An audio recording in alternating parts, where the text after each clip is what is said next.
déjà, tout le monde est donc, babeti ofele. La plupart même, parce que moi, je vais cacher la banque Mike. Mais bah, on va 5 000 conditions que n'a vana ya 50 000. N'a vana ya 100 000. Ceux qui battent Missou. Donc, ceux qui battent Missou va faire partie de l'événement. Pendant 15 ans. Ils ont demandé trop. Et d'ailleurs, c'est le coup de déjà bien avant. Bato mona kana zo mona mamio bambia ka bobenga kawana bango tu basengi mbongo ba 100 000 ba 50 000 ba 150 000 pa ya koyemba makambo ya Goma mais anatana ayemba ka ba Vital quand même ba pesa ka mbongo ayemba ka batu nyeso tu mais pa ya koyemba pona Congo oya yemoko aosenga sumbongo ama meza bitumbe lele meza bitumbe arrêtez la musique arrêtez Katazoba. Abonnez-vous massivement sur la chaîne Boala Wood TV. Bonjour à toute la famille, la Boalwood Family. Bonjour à tous les Boalos. On vous dit bon dimanche. En tout cas, vous nous suivez de partout. Eh bien, c'est un plaisir de vous savoir nombreux devant vos écrans, petits, grands. Eh bien, merci d'être là pour nous. Nous aussi, nous sommes là pour vous. Vous êtes en compagnie de la gourou de son temple, toujours sur la même adresse, Boalwood TV, votre chaîne préférée, et aussi votre chronique adorée, Katazoba. Toujours la gourou du temple, toujours la gourou de son temple. On est ensemble, il n'y a pas de souci.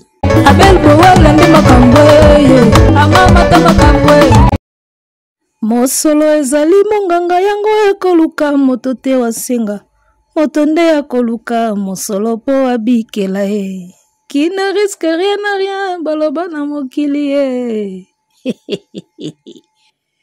Alors la famille, on revient avec ce sujet parce que nga déjà natika ki nanga makamba ba solidarité oyo parce que na comprenaki que de toutes les façons mutu na mutu on ne peut pas voir les choses de la même manière. On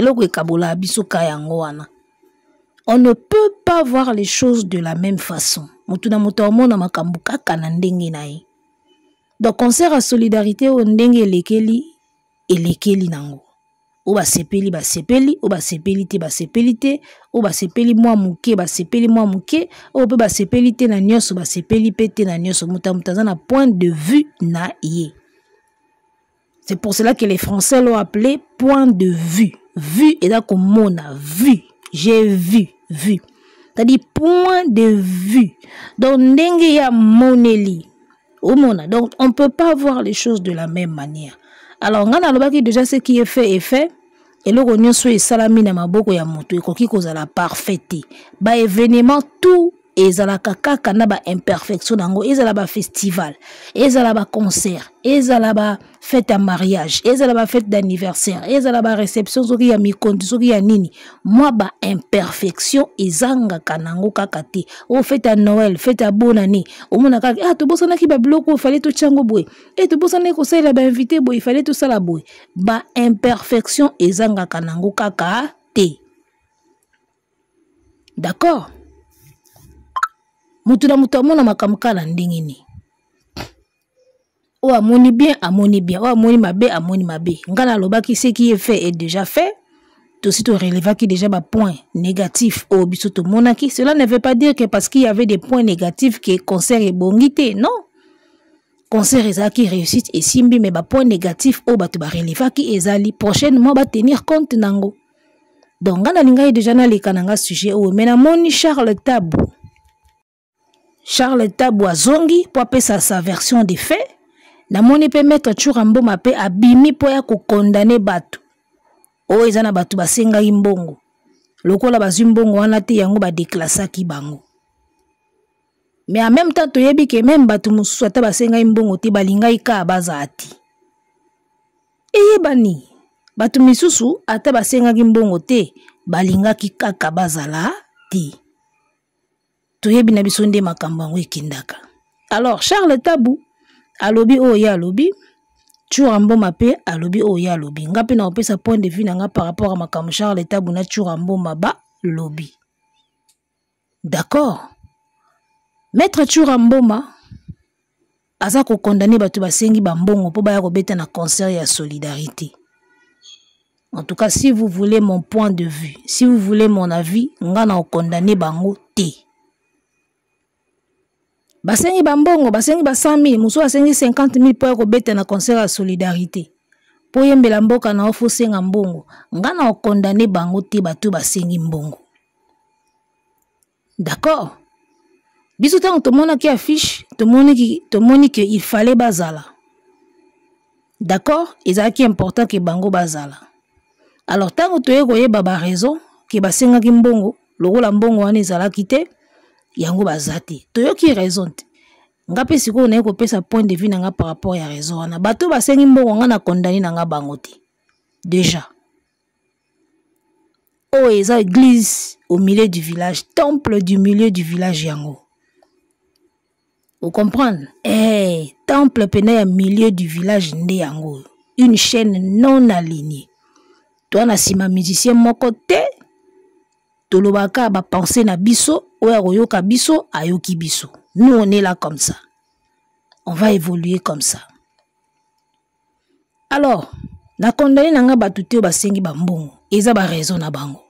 Oya monaki ya ofeli aye ofeli. Oya monaki ya kozwa caché moko ya muke azui caché ya muke. Oya monaki ye po ya ifo mbongo. Eza pe ba raison na yi. Toko condamné pe batu basengi bambongo ka boye pete. Bana ba raison na bango.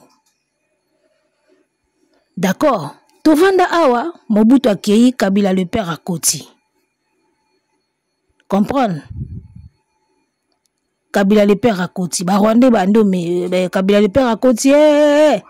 Mbongo Zaire il faut si là. Monnaie à Zaire et Longwe, il faut tout bandoli à ce qu'on mbongo na biso à Congo franc congolais. Ba mise ba sangana ba yemba franc congolais. Na franc congolais mbongo ebimaka. Kabila le père abimisa mbongo po ba yemba franc congolais. Oye oye bana ya mboka. Oye oye na bilengere. Oye oye bino ba marasta. Ba papa na ba maman. Mboka soki ebebi mosolo na yango ekobebaka elongoma. Ebongi tozala na mbongo ya makasi mpo na lokumu ya mboka. Mosolo eza elembo yango nde thermometre ekonomi ya mboka na yo. Ebongi tozala na mbongo ya makasi lolenge ya franc congolais.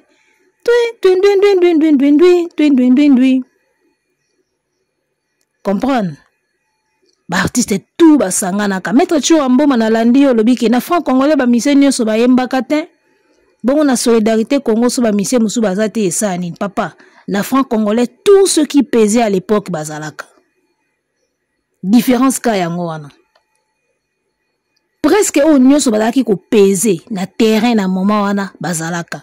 L'époque ya franc congolais papa Taboulé azaka ko peser. Ouera na JB et wana polémique ouera na JB na top bazala na franc congolais. Redi Amisi et wana na succès azalaka donc Marie-Paul azalaka. Donc franc congolais ezaki musicien tout azaki na impact na minute wana azalaka. Alors que na solidarité to moni na ba musicien au pe bazana impact na bango bazati. Inos bi azana impact, Kofi azana impact, Fer azana na impact. Et malgré mais Fer azana na impact na e. Vous avez la différence, il y a franc congolais Maître Tchoura Mboma. Franc congolais na concert à solidarité. De l'obité qu'il fallait tout le monde a priori bazala. Mais comparaison à nos sali na moni yango na sens té. Parce que franc congolais, tala, on avait presque tout le monde, presque na lobby. Donc musicien tout azaki na succès na époque wana au combo na ye bana ke musicien congolais. Azala na franc congolais. Na mona ka Kofi ndi mutu azala kati. Kofi ka mutu azala kati. Et puis ça ina ngope problème pété. Ozomona. De la franc congolais, si je n'oublie pas, Kofi na tchalamona bazalati. Et Kofi na mamou national. Kami Bali. Mais ba o tout bazalaki ba o peser d'époque wana bazalaki. Oh lelo na solidarité Congo ba tupena ba o peser lelo. Na ba tupena ba mise pena o ba o peser. C'est-à-dire que soit che date ba tunepe ba ok ba koti na salle. Lelo to moni presque bazate, héritier azate, Fabrigas, Ferré, Inosbi, Kofi. ebele bazate le na concert à solidarité. Bon, on peut dire que baboya ina bango ko ya ofele to ki na oka ndingwana, mais bon, tozonga na makambo na banda oloba ya mbongo. Ba mission musu ba sengi ba 100 000, musu ba sengi ba 50 000. Moi je ne les condamne pas bana ba raison na bango. Soki na franc congolais mbongo e bimaka. Vous comprenez? Tango bari koyemba ba Rwandais to 6 francs congolais. OK? To 6 francs congolais. Ba Rwandais ba komo menacer biso. Il faut tout ça la nzembo. Notre cause est juste tokolonga e baiser de juda oyo bopesi biso. Congo ye. Juya muze, ye muze. Ewana Marie-Paul azanan, batata ba mama bilenge botombola mandoki e, poto kende tumba, poto bunda mpone kolo na biso, Congo. Juya muze. Babilimisaka mbongo po bayemba juya muze. Tolongwana tokomi na tokufa pona Congo, boya tosangana tokufa pona Congo. Vous comprenez? Mbongo ebima. Dona banzembu nyonso ba musicien congolais basanga na franc congolais tokufa pona Congo juya muze ba mbongo ebima. Donc nga na ko condamner na nga te soki musicien moko alobi po ya na concert solidarité ba pesa ye mbongo nga na ko condamner na nga ngoti ana ba raison na ya sengeli mbongo. Toyoki ke mbongo ebimaki na gouvernement. Et là sûr que ba musicien wana ba sengi mbongo ba yokaki pe ke mbongo ebimi na gouvernement. Yao baye baye ke mbongo eza. Ozomona. Baye baye ke gouvernement bimisi mbongo pona concert wana. Yao moni basenga ya bango. Alors, soki ke pona mbongo eza te, moye botia bango te, wana eza choix na bino. So eza critère o botiaki ke mutu fwa ya ofele, bango baza disqualifié parce que balingaki mbongo. Wana eza choix na bino ba organisateur, mais nga na ko condamner batu basengi mbongo te. Alors, pourquoi ko condamner batu basengi mbongo te? Pourquoi ko condamner te batu basengi mbongo? Oza patriote te, nanani, nanana, naza patriote. Mais na ko condamner bango te parce que omoni mboka na biso, buzoba eza trop na mboko yo. Buzoba eleki mingi na mboko yo Congo oyo ozomono. Congo mboko yo Congo. Buzoba eza trop na kati. Mboka na biso ko eza na buzoba moko so bayebisi yo yango. Ondima teke ngaka mnavanda na mboka buzoba boy. Toza na mboka moko esika batu bazokufa bamusu ba okoma mvua makana kati wana. Wana réalité. Na oyebisa bino pourquoi nga na condamné te ba mission basengi mbongo. Toza na mboka moko esika batu bazokufa ba okoma ba million batu bamusu ba okoma ba millionnaire kana kati ba place batu ba okufa. Toza na mboka ya bongo. Toza na mboka moko esika batu bazokufa bazoka pasi bazonyonga. Mutu moko boye azomvua manaye na kwe moko boye. Et puis ezolobele le côté alors que yende aza censé akende kosilisa pasi wana. Moni mboka toza na mboka bongo. Siko musicien soka sengi 50 000 na 100 000 na parce que yoka ke gouvernement bimisi mwa chiko. Nga na okondane te ata muke. O bandeko na biso bazokufa mawa pasi na Goma kana pasi wana batu ba okoma ba millionnaire na kati ya pasi wana batongo pe ba étranger kati bana mboka ka oyo toana mboka bongo esika ka batu ba okufa wana batu ba omonela pasi ba maladi banzala banini bakimi bandaku kaka bana mboka oyo ba okoma pe mvua maka place wana siko oyebisanga nani yango ya kobima yuma na yo place oyo pasi ezali yozo koma mvwama ngana bima mosantu na yaka ya ofele. En tout cas, vous allez excuser mon langage, mais connaissant mboka tovandi na mababa réalité nango. Ngamna na okondane na ngate bato basengi mbongo liga. To na mboka moko bako bimsa pe na mbongo pona lika moko boye. Me baye biso moni ndenge eza boye eza na okelo mo ya mawa eza elo moka poto sunga batu to na besoin boya ofele. Mais eloko moko boye bimi. Siko eloko wane bimi e oprofite na bato mususu. Siko bakozala neti kaka baopesa siko makambo feli. Toya na mboka mo ya bongo. Parce que toyoki ke gouvernement bimi si eloko. Sûrement gouvernement bimisi mo loko wana pona organisation banini. Ozomona. Donc mboko eza mboka moko boye, bato musu babima bayanki, bato mawasko nde babima bayuma. Tala mboka mo ya bongo. C'est-à-dire jo moko boye place passe eza place guerre eza ya okoma ni mvwama. Si wa lingi bino bolata mawa, bolata kibonzambe, bobima sko bayuma ya obimela bino sko yanki. Tala mboka mo ya bongo. Bazui passe ya este, bazui guerre à este, bakomisi yango kop. Borwane koma kop. Et bato bazo mvwama nango baza. Du jour au lendemain ba mvwama nango. Bato bazo kufa, bato bazo zala boye, ba mvwama nango baza. Bakangi mitema, bakangi misu, ba koma ba riche. Si oya kokanga mutema te akofungola misu, ye muta ko yasko ya ofele, akoya na mawa, mawa to kindeka ofele, mawa. Toboite eza pona mboka. Il faut qu'on ait un souci à bateau, bazo souffrir. Mais les gars, na yo, ozo lia, la combo ya guerre, yo za un souci te. Alors qu'on s'appelle moi na mboka. Si on ngana ya rola ta souci, d'accord? Pona ya siko ko bima yuma, na ya ondimelo moko boye, ya bongo, la combo ya mawa. Omoni moko na vie, faut lire à lino. Et à mon avis, faut lire à lino. Ngana comprendre na bimboka na biso ya mboka moko. Bato bazoka plus mawa ya mboka. O bazoka plus souci ya mboka. Ba okufa na mboka. O sko ba mafu. Ba onde ba s'en sortir. Tona mboka mo ya ndingwana. To lobi teke to koma ba sans cœur. To koma batu moso ndeni menga so musicien sengi mbongo po ya koyemba na concert ngana okondani na ngai te. Parce que coin wana ka ozoyo ke yinda wana, il y a des gens qui deviennent des millionnaires chaque année kana coin wana izo yinda. Biso to bimasko ba yuma ba bimela biso ba yanki. To ya concert ofele, to sala caritatif ofele, to sala nini ofele, jomo wa akoma prêtre kana guerre wana. Bazali ba mvwama kana coin wana ebi balingi te bora ngo sila po ba continuer ko mvwama. Siko batu bazo kufa wana. Ngana olata mawana bango koleka yo ozo koma millionnaire na place wana. Yaya. Omoni ya mo wa fo okotsa esprit. To na mboka moko boye. O bakina babaka olali.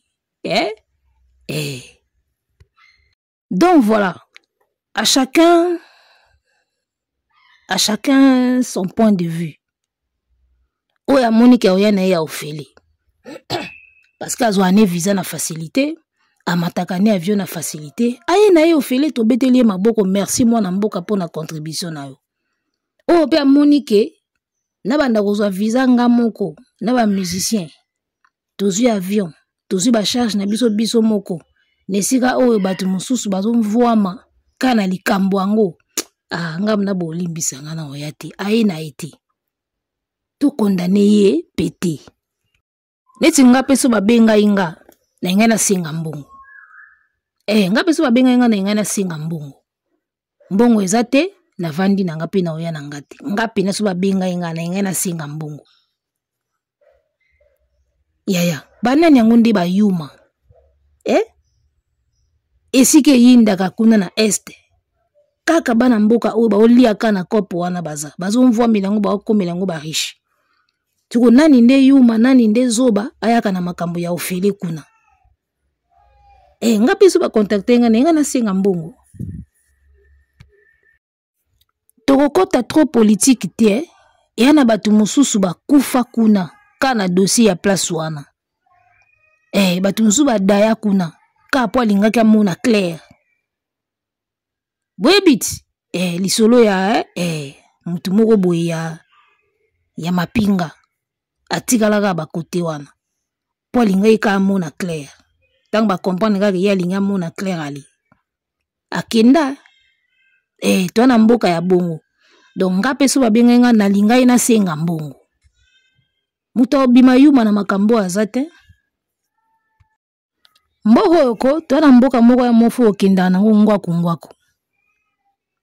mboko ya mofu okenda na ngwaku kozwa makambo trop à cœur te okufa vent batu musu bangindi okufino ka boy mboko twana mboka moko ifo ko vivre na ngwaku kokena ngo na ngwaku kongo ya mboka ngwaku kolata mawa trop te comprendre ngwaku kongo za mboka moya bon place batu bazo kufa yo yoki mawati yo komi millionnaire nga sikona ya olata mawa po nga siko nani nga tente yaya logo lezalaka kope si fo mvwa misa biso tambe biso tutozo ndamu so ekomi kaka batu musu babima bapomba bamvwama biso tolata volontariat toyaka bongo tobima neti bayuma mo boye te bayuma o balati volontariat baye place bayanke musu bakomela ngo riche tokena nga ngwaku yaya wana binanga pe na ngai na singa mbongo. Alors tokota siko na dossier Charles Tabou toyoka nanu parti ya Chua Mboma apanga na ya opakola couleur na ndenge na ngai ko bebisa vraiment Marc Tabou en tout cas c'est Marc mais petit na ngona ebiter moko boye na ebiter zalaka ni makamba boye face akanga même tozaka na besoin ya monoko na ina makamba boye parce que ko bota makamba ebele akoko lobate ke nenga zo lobake ndeko na yo kana katena batebete ozali kambi ya solidarité ko yo kana na été ça n'a rien à voir avec les Congo na nga kutu na retenaki o esalagi nga bien alobi est-ce que batumi susu na relation bazala bango na Charles bazala ngo na Charles est-ce que Charles Tabou soke abengaki batumi susu ba ngaki ba yambaye oui et c'est mieux Charles Tabou relation bazolo ya Charles Tabou comme président Congo ou bien comme président France ou bien Zanan il est musicien comme tout autre musicien bali ba ke na yo. Est-ce que ceux qui toyoka na kana yote toza na kata commission ceux qui yoka na kana yete boza na kata commission mutu so yoka na kana yazali est-ce que Gims yoka na kata na faire aux assure mutu le bilobela est-ce que Dadju na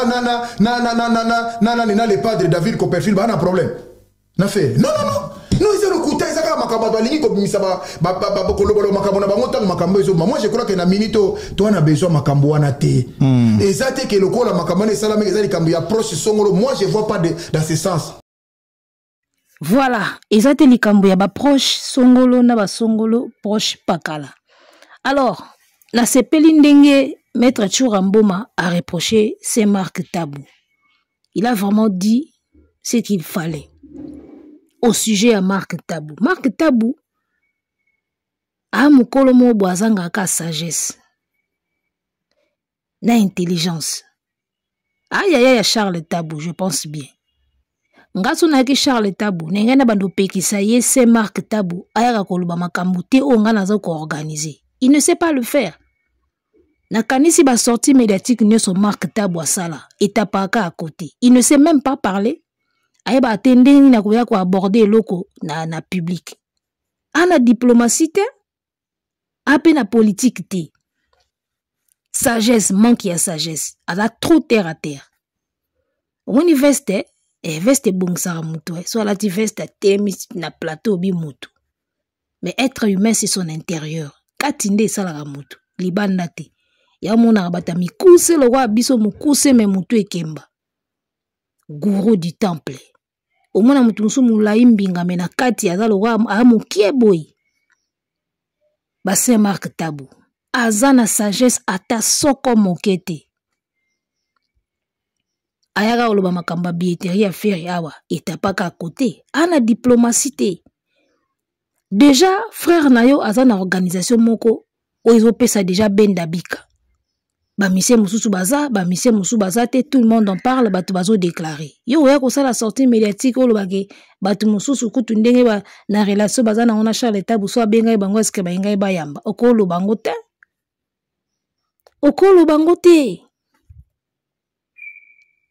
Non, mon amour mbali terre à terre le roi c'est Marc Tabou te. Et je comprends pourquoi vous avez un problème na copine nemo boya poto so ki sera ngonani. Je comprends pourquoi Bebaktala, na beaucoup d'hommes sont immatures. Bami bali belé baga immature. Au mona mandefu, mandefu to le vimba ba paquet mais maman na immature. Bami bali belé bazaga immature. Et tant na mona batulu wa ba Saint Marc Tabou, on sent de l'immaturité na kata nzoto mo ya mutu munene. immaturité moko ya osakana te. Yo en tant que ndeko ya moto ya organisaka ba événement oyo géraka ba artiste oyo ba artiste entre bango de bazaka na ba guerre.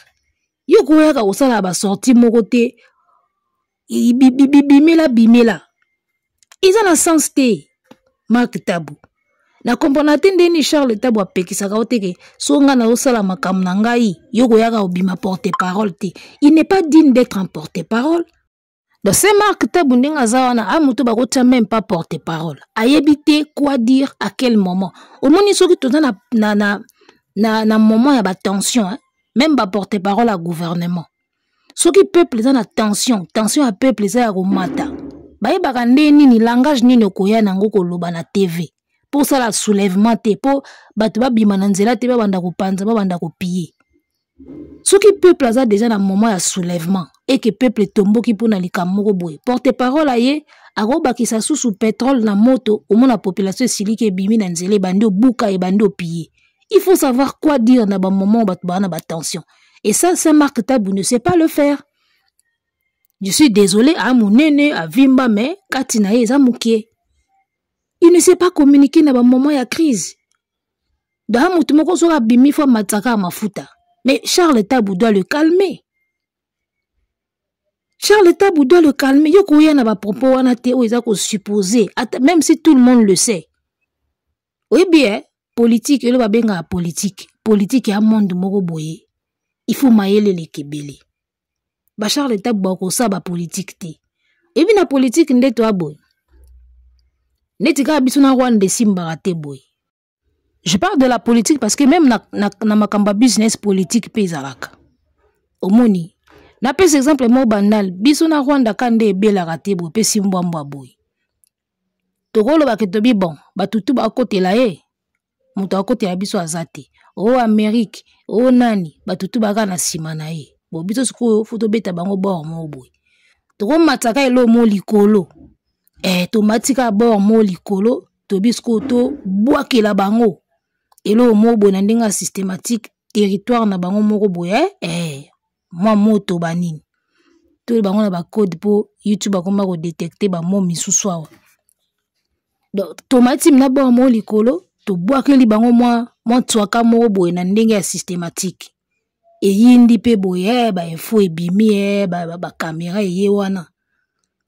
Ce que babi c'est Mark Tabu porte-parole ya gouvernement kende ko justifier acte wana bosali. Et bien que c'est Mark Tabu. Akoya pena ba lobi bobino moko boye bindenge toyoka na kate. Siko bozo kama soki loka boye salami. Mais bomi fundit. Bomi fundi. Siko na makamba bongo bayaka ndeni. Boye bolobi en tout cas tozo pesa ba sincère excuse na biso. Eloko esalami eza na volonté na biso te tozwaki pilote moko boye amataki likolo po ameka ko rode appareil sikoyo e déconner boyebi kaka technique ya kana ba caprice nango yango wana twaka ebetami mopanzi ya Rwanda politique ekendaka bongo yo koya te osali eloko moko boye même si batu nyonso bazoyeba yango bazosoupçonner yango yo koya te na ba propos moko boye oyo ko renforcer yango mais otie moto na pétrole na moto obina mo boyebi ke biso na mboka wana toyoka na te siko so bomoni mo ntwaka moko ekoyi kuna bozo kama po nini mais au sous-entendre déjà que bino mutu bobeti bord wana siko ba c'est Mark Tabu. Na politique il faut kozala na mayela koloba obi politique atosali pena likambo boye ba pena ke ye mutu asali yango mais lokola bakangi yo na maboko te okoluka ba monyoso se défendre et puis batu pe batiki yo mais yo mutu sali yango siko sagesse wana yango wana ba c'est Mark Tabu baga nango te tala réponse ya Charles Tabu na Top Congo consciemment akoyeba ke na kati batu consciemment akoyeba ke batu mususu bazate po basenga imbongo mais mo ndenga akendai nango ndenge akenango abi non il faut savoir que boye batu mingi bayawa baye na ba propre frère na bango moko eza vraiment soutien moko ba pesi biso o mo ndenga akenango aye ko sous-entendre te ke batu musu basenga bambongo ebele yango to kati bango batu musu ngana bango to yoka na ati yango na kati bango. Il peut pas dire ça. Biso to yebi na biso ke koza abongo. Mais na TV a rolo bango te. Soko ba mayele wana yango ba Charles ba Marc Saint-Marc tabwara nango te. Eloko ye moko moko likamba lobi te. Yo yaya na ye oya rolo bango poani. Na ebite soki agangela ko te après ba sortie médiatique na yo. Bonga sona na ndekolo kwa yo après ba sortie médiatique no na obengo na ogangelo. Non, c'est moi qui suis l'organisateur. Yo go bimana makambo nanga boité le quoi porter parole nanga et puis le baba bêtise. O sopisae Elvis a Didier ma na Top Congo. Tant batuni bango le choix ba musicien et ça la polémique. Balobi ngonde mususu. Mais il faut zaka sema que tabo poya ko bimisa ba elema wana ya ndenge ba yo kanaka te soki abengi bango eske ba koyamba. C'est vraiment terre à terre. Et voilà ce qu'on niveau ba sema que tabo la congolaise. Je comprends pourquoi na bana nyoso ya papa Tabu bao bazaka moi world baza et puis yo za trop terre à terre, trop congolais. Tout s'explique. Et tout s'explique maintenant. Dans la politique, hein, avec la sagesse, il y a des choses qu'on ne dit pas, même si tout le monde le sous-entend. On ne le dit pas. Même si mon kilimo sous-entendre pena ke eza bongo, mais on ne le dit pas. Jusqu'au yeko loba, ba sous-entendu. Ou affirmer en gros. Ceux qui battent basili qui ont raison, basilika. Et l'exemple où on a pesi, to matisi le romo likolo et bois qui monte soaka na Rwanda. Bayeko tuna bino. Tout le monde va vous suspecter. Même les Maliens, les Côtes d'Ivoire, tout le monde va dire que RDC a bois qui soaka wana na kanda ya makam bazara nango, ya rando bazara nango. Ils vont le sous-entendre. Tout le monde a boulé en bongo. Mais bino boroyate, bo pesa ba indice moko zo laksa ke to matisi yango nanko parce que banda ko tumbola biso bino bo ki parate bo kote la kete ya to mona ifoto matsaka elo mo likolo e boaki la bango mo abord. Boro bango te. Et surtout que boro bango te au fait. Il ne peut pas être porte-parole ni d'un musicien, ni de je ne sais quoi. Saint-Marc Tabu bakoza porte-parole ya motuté. Ana sagesse na malobana ite. Ana sagesse ata mokete na malobana ite. Moi mobali mbinga boye mais terre à terre. Ça va pas. Et le bamaratin. En tout cas, merci maître Tchourambo ma pena ndenge côté ano niati bien. Et au pesi ba point de vue na yo. Ngana ko condamner ba point de vue na yo te, yo condamner bato ba sengi mbongo, mais ngana condamner bango te parce que toi na mboka mo ya buzo ba moi trop. Bato musu ba linga ba bima yanke. Na sika moko boy, alors que bato musu fo ba bima sko neti ba yuma, neti ba santu, neti ba nini, non? Alors, tout silisa na dossier ya Céléo.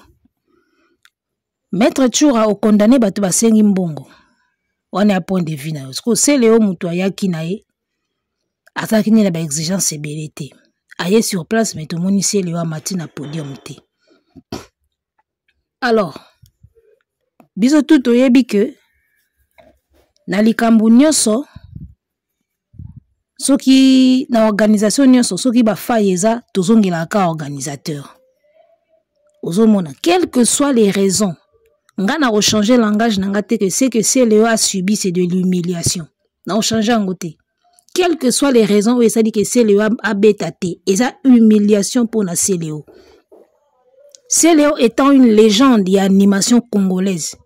Banana ba Chili, ba Tchakola, banana tang bazo mela mabele ba maman na bango Céléo azo boaka na maison mère bazo yoka ba disque wana na bandaku na bango.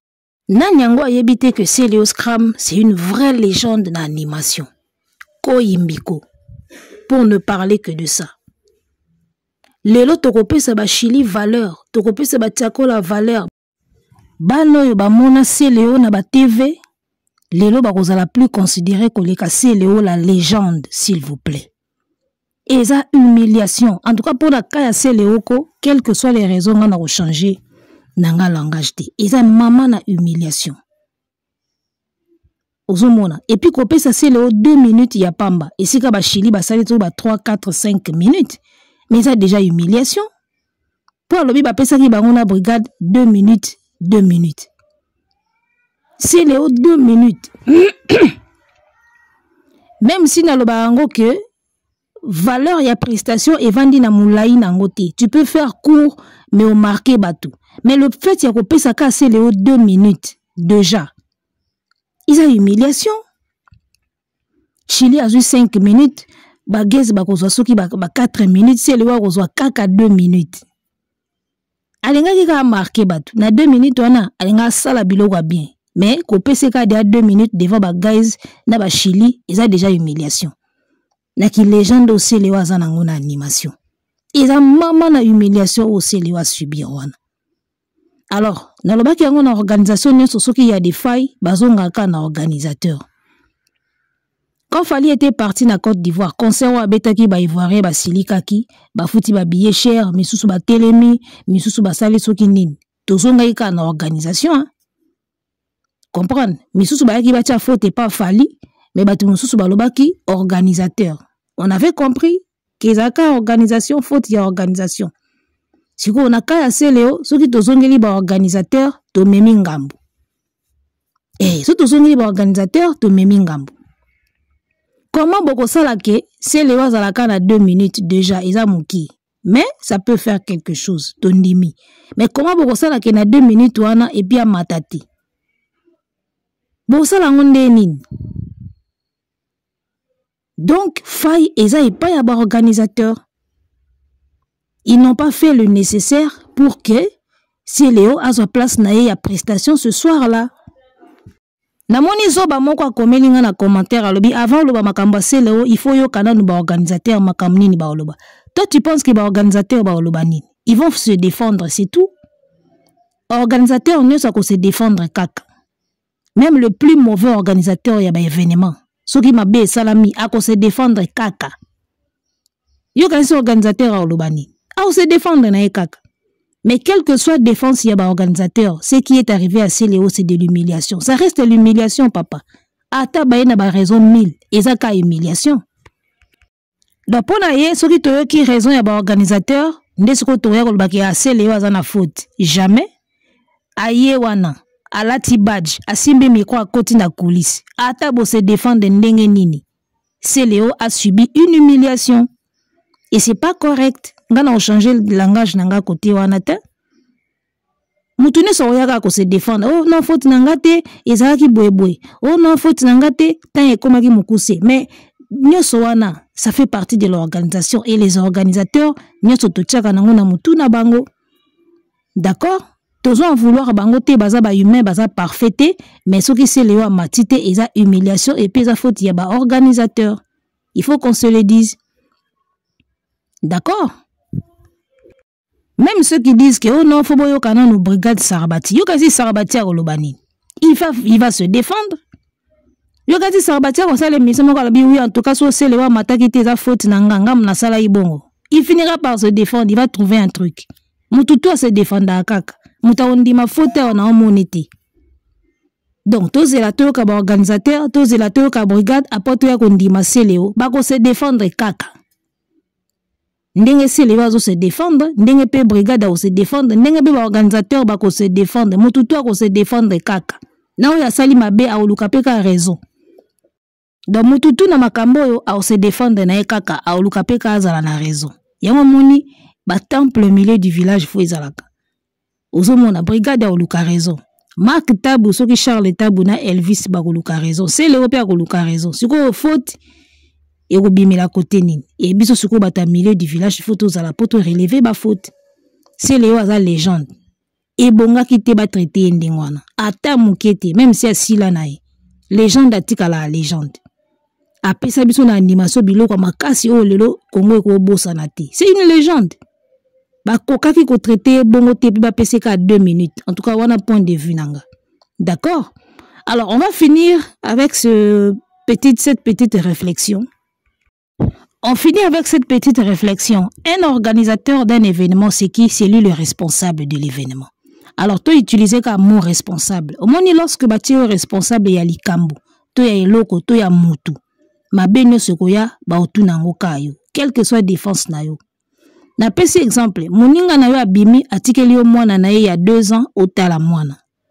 Otikali responsable ya nani? Ya mwana wana, pendant que moninga no abimi. Muningano aye akuti mwana ziki na moto ati. Mwana naye atikela kiyo aziki na moto ati. Ou bien nyoka sui mwana. Nyoka asui mwana. Mwana nyoka sui mwana. Yaya. Nyoka muta sui mwana, yote muto sui mwana. Vous comprenez? Donc muninga ke atikeli mwana na ye, yote muto sui mwana na ye, nyoka muto ya sui. Mais ndimelanga, quoi que tu fasses comme défense, responsabilité est là takayo. C'est toi le responsable ou la responsable ya mwana. C'était à toi de veiller. Que nyoka wana akoma pembe na mwana te. Yote muto suye. Ngate, boye. Ozomona, yote muto bengi nyoka wana ya oswa mwana, yote muto boko la ba nyoka. Oko se défendre. En tout cas, nazaki kolala, nazaki tala novelas, na TV, na TV, nazaki importer na TV, nazaki importer na TikTok, nazaki na TikTok, na otala émission moko na TikTok. Nazotala live yindaki na TikTok, nyoka sui mwana. Quelle que soit défense nyoso ko pesa, ozanoka na raison te. Po yo muto fale veiller na mwana. Ozomona, yangwano tolobi responsabilité. Tout bazo organiser événement, bangonde ba responsable ya événement. Yonde responsable ya mwana oyo, batikeli yo pa mama na bango abimi. Nyoka soka sui mwana wana. Ata yote muto boko la ba nyoka, yote muto tinda ka ba nyoka, biso tokoyaka kepa na yo mama yonde muto ifale veiller pour nyoka soit mwana ti. Donc organisateur ne fallait pas veiller à ce que tout bas la respecter, tout bas en bon emplacement la soirée wana. En bon entendeur, yebela.